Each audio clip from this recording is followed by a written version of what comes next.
Today, Israeli Prime Minister Benjamin Netanyahu is understandably singing President Trump's praises for the airstrikes in Iran. Netanyahu said, quote, "President Trump is fiercely leading the free world. He's a great friend of Israel like no one before him." Rick Stengel is back with us. Rick, is this effectively mission accomplished for Israeli President Netanyahu? Well, Catherine, I'm glad you brought up Bibi Netanyahu. I remember when I was editor of Time, we used to do every week winners and losers. The big winner is Bibi Netanyahu. He is essentially functioning as our director of national intelligence. I mean, the president is listening to him rather than our own gigantic intelligence agency. I remember when I was in the State Department, John Kerry used to come into the morning meeting shaking his head because he just got off the phone for 45 minutes of being berated by Bibi. I'm sure Tony Blinken had the same experience. The downside of a president like President Trump, who thinks foreign policy is about personality rather than a nation's interests, is why he succumbs to Bibi's view of the situation.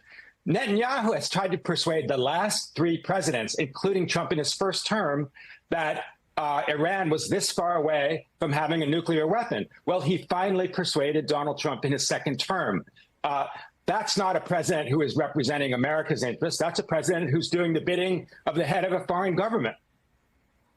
Why do you think that happens, Rick? I mean, as somebody who understands American politics and certainly understands the laws in this country, the intelligence agency, our diplomatic objectives, why is it that time and time again, American presidents, going back to Barack Obama, get, outmaneuvered, if you will?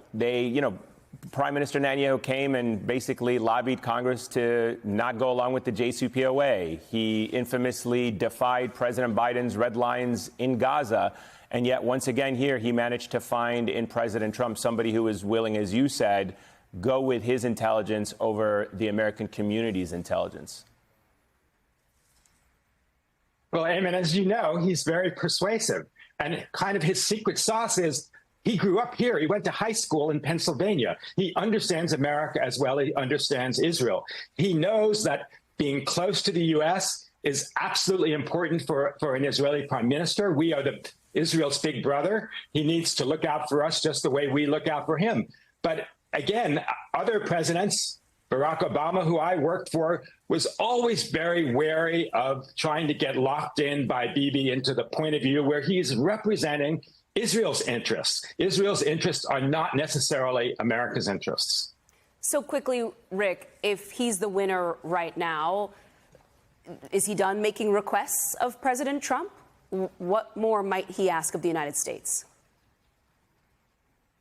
Look, I think it depends on what Iran does, and it depends on what happens in the next weeks and days. I mean, the critical thing now, I think, and you guys have been talking about this, is does Iran's reaction try to get the United States involved in a larger Middle East war, or will they show some restraint in terms of calculating what their response is so it doesn't get a U.S. response?